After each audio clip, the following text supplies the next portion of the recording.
Alright, so this slide starts the first of two lectures that will cover the remaining material in Chapter 16. So we're going to start off with ketogenesis. This is the formation of ketone bodies from acetyl-CoA. So you can see the reaction here starting with acetyl-CoA. Acetate, this is a spontaneous hydrolysis that occurs non-enzymatically, but acetyl-CoA can be combined, two molecules of acetyl-CoA together to form our ketone bodies, acetoacetate or beta-hydroxybutyrate. Ketone bodies are a soluble, transportable form of acetyl-CoA. This is the way for the liver to supply other tissues with a fuel source when glucose is low, or when the materials that can be used to synthesize glucose in the liver are low, and so the liver is not able to synthesize any more glucose.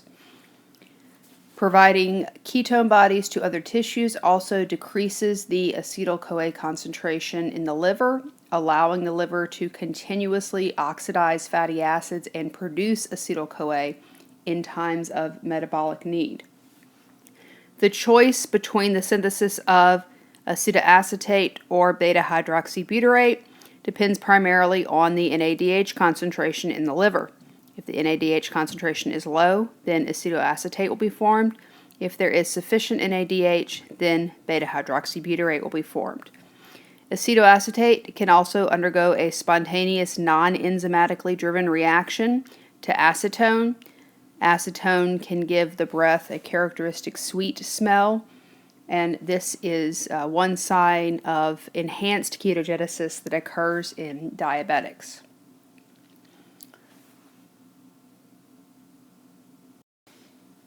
In normal individuals, ketone body production is not a problem, but in untreated diabetics, ketone body formation can be very high, and the increase of the acetoacetate and beta-hydroxybutyrate in the bloodstream lower the blood pH and lead to acidosis. Extreme acidosis can lead to coma and in some cases death. Ketone levels in individuals with untreated diabetes can reach very high levels, and this condition is called ketosis. And again, this occurs in diabetics who are untreated, who are not receiving the appropriate amount of insulin. This does not occur in individuals with an otherwise normal metabolism. So the key to the transition between fat and carbohydrate metabolism is acetyl-CoA. As we just saw, acetyl-CoA can be used to make ketone bodies, which many tissues can use as a fuel source when glucose is low. So if we look at how glucose or carbohydrate metabolism and fat metabolism both connect, they connect with acetyl-CoA. So we can get acetyl-CoA from metabolism of glucose, also from our oxidation of fatty acids. Use that acetyl-CoA to make ketone bodies. When we have excess acetyl-CoA in the liver, the acetyl-CoA can also, or in the muscle as well, the acetyl-CoA can be used to condense with oxaloacetate to form citrate. That citrate can leave the mitochondria, and once in the cytosol, we can cleave it again to form oxaloacetate and acetyl-CoA. This excess acetyl-CoA can then be used for fatty acid synthesis. Now, fatty acid synthesis is going to primarily occur in the liver, but this citrate transport system can occur in any organ. And as you remember, when citrate is in the cytosol, it can act as an inhibitor for phosphorefructokinase, which would then decrease the entry of more acetyl-CoA into the mitochondria. So that's a regulatory mechanism. So next, let's look at a few similarities and differences between fatty acid oxidation and fatty acid synthesis. One of the biggest differences is location. Fatty acid oxidation, as we talked about already, occurs in the mitochondria. Biosynthesis occurs in the cytoplasm. Again, remember that the citrate is transported into the cytoplasm, cleaved to form oxaloacetate and acetyl-CoA. Acetyl-CoA then is used to make fatty acids. So on each of the molecules, either the shortened chain or the growing chain, we have to have a carrier that provides that thioester attachment to the either shrinking or growing fatty acid chain. In oxidation, it is the is coenzyme A, and in synthesis, it's the acyl carrier protein. And we'll look and see that the acyl carrier protein is somewhat similar to coenzyme A in its structure. We also have oxidations occurring as we break down a fatty acid, so we have reductions occurring as we synthesize a fatty acid. Oxidation, remember we have two different electron carriers because we're oxidizing a carbon-carbon bond and a carbon-oxygen bond. With reductions, both reductions are similar, and we use NADPH. Remember, NADPH acts as our source for all of our reductive biosynthesis. Next difference is the 2-carbon product versus the 2-carbon donor. So our 2-carbon products that we cleave off during oxidation are acetyl-CoAs, but malonyl-CoA, which is the 3-carbon chain, is actually our 2-carbon donor. And again, this is because we would get that release of CO2, which is a spontaneous process, so it gives us the free energy push needed to attach the 2-carbon group in each round of synthesis.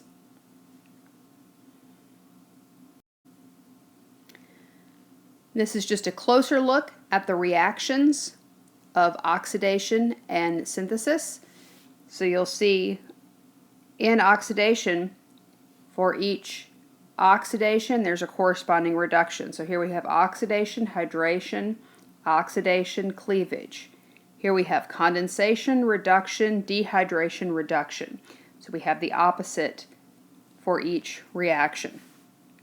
Very similar, except for our cofactors, our 2-carbon product or donor, our cellular location, and our carrier. All right, so now look at some of these differences between oxidation and synthesis.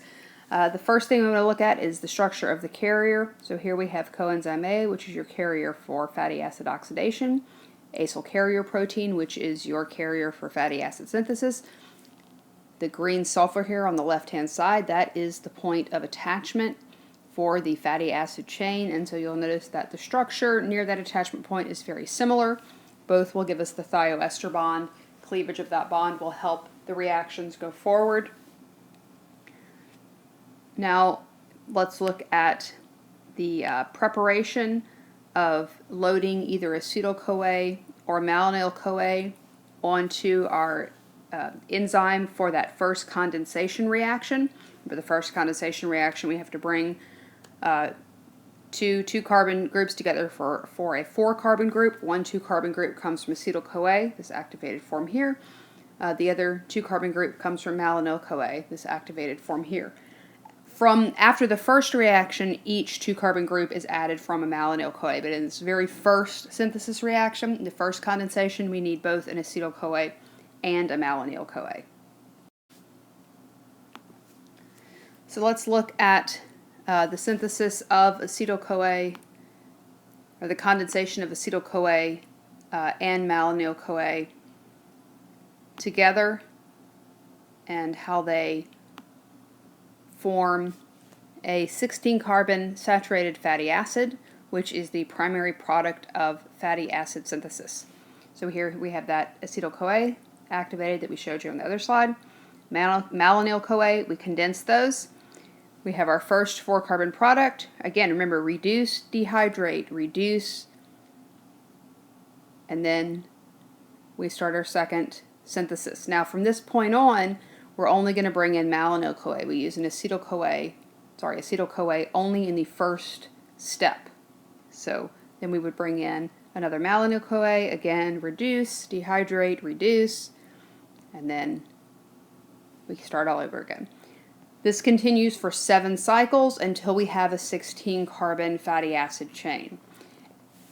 At this point, we remove the carrier protein, and any further modifications that need to be made can be made to that 16-carbon saturated fatty acid chain. And we'll talk about those in just a moment.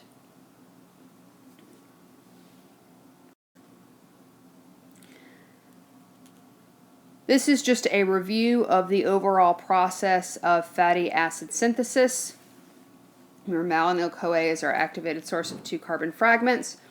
We need NADPH for 2 NADPH per round. Remember, we have 2 reductions, and that gives us 1 16-carbon fatty acid chain. 7 CO2s, 1 CO2 for each malonyl-CoA. Remember, we cleave off a CO2 to leave 2 carbons on the growing fatty acid chain. Our oxidized NADP, our coenzyme A that we cleave off, and some water.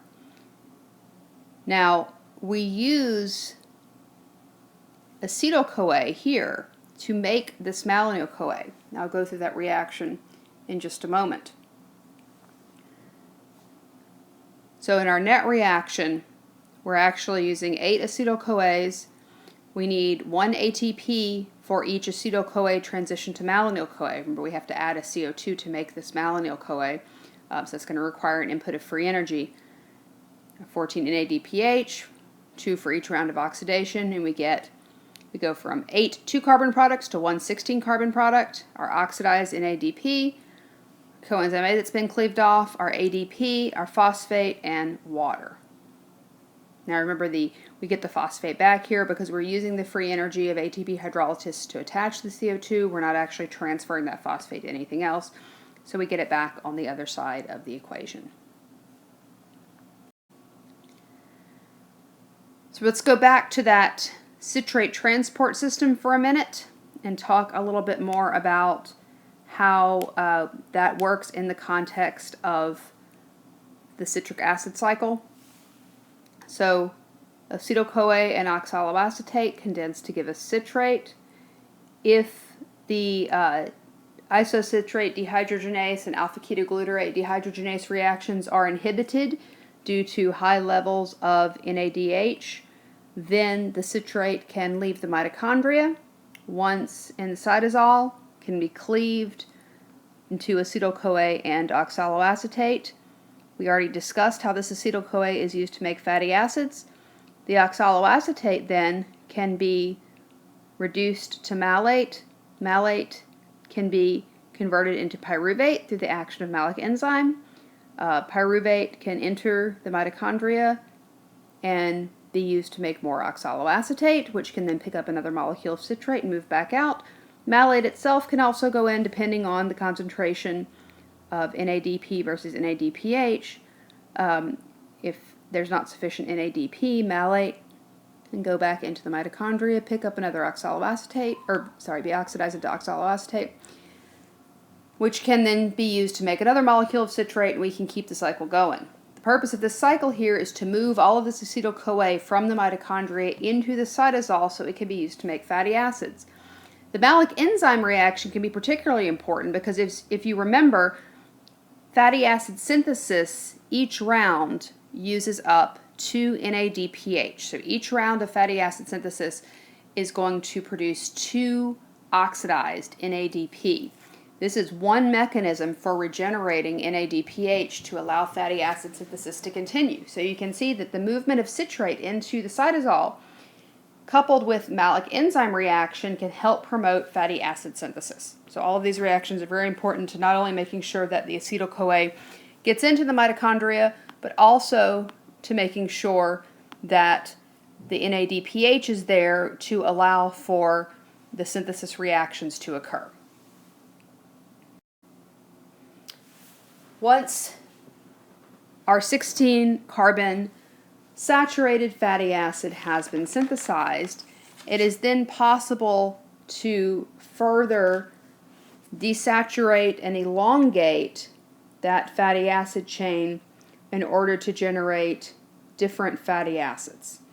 Now, we can lengthen that 16-carbon chain to an 18-carbon or even longer group through these elongation systems, and these are present in the smooth endoplasmic reticulum and in the mitochondria.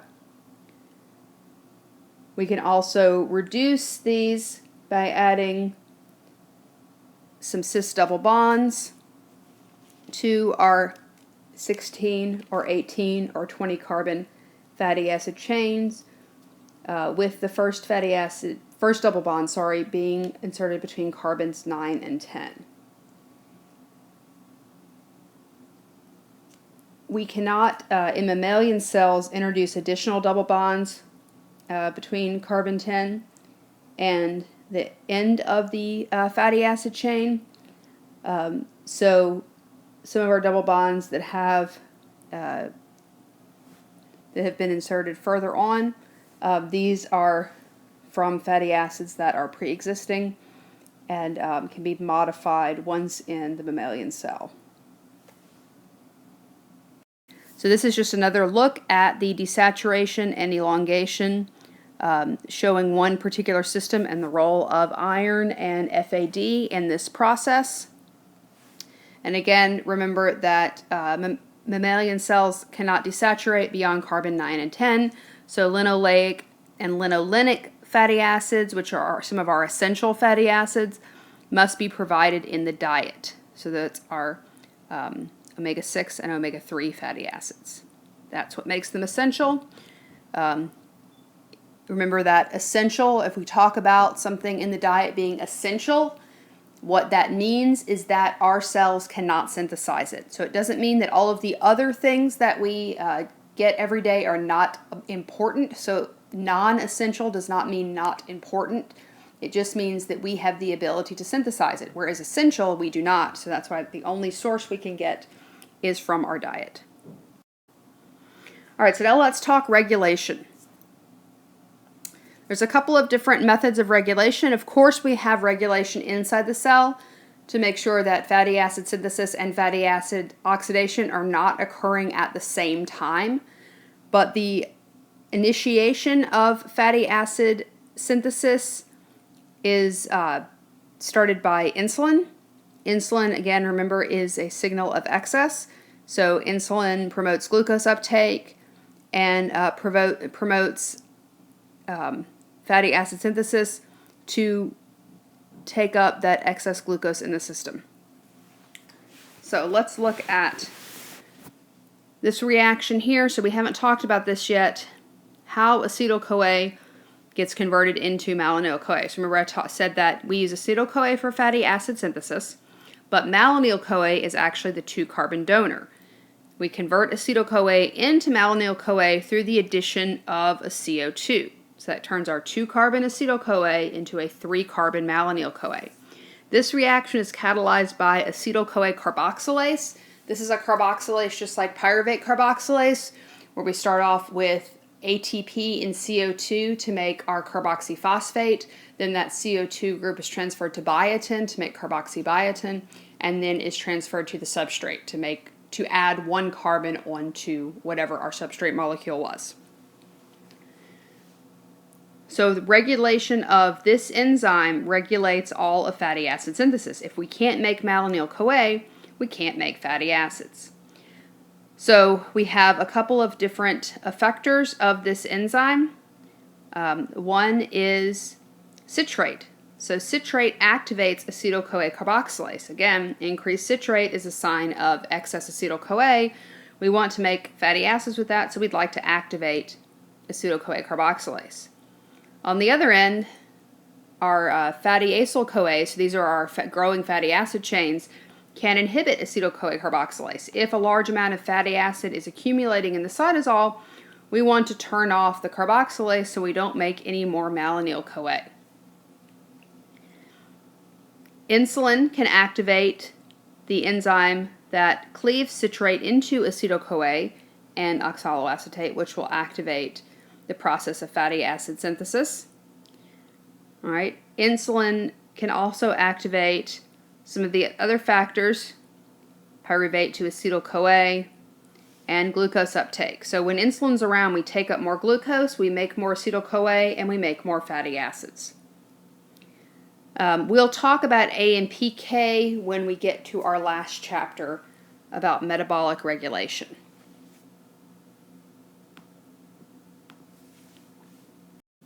So here is another view of the acetyl-CoA carboxylase reaction. Remember, this is the reaction that regulates fatty acid synthesis, but it also has an effect on fatty acid oxidation.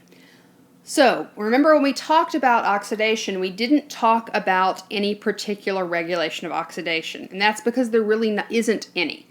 If a fatty acid enters the mitochondria, it will be oxidized. So the only way to prevent fatty acid synthesis and fatty acid oxidation from occurring at the same time is to control the transport of fatty acids in and out of the mitochondria. So as you'll see here, here's our carnitine transport system.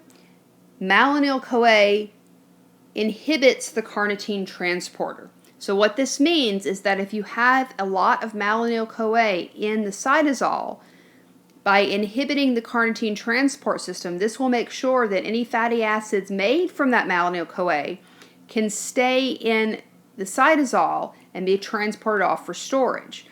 Now, as malonyl-CoA concentration drops, so now we're switching away from synthesis and towards oxidation, this inhibition will decrease, and then fatty acids can enter the mitochondria and be oxidized. So, malonyl-CoA regulation of fatty acid transport in and out of the mitochondria is an important part of separating those two functions, of making sure that oxidation and synthesis don't occur at the same time. All right, so that wraps up this first lecture, and so after you listen to this, then you can click on the next one, which will talk about the synthesis of our triacylglycerols and some of our other lipids.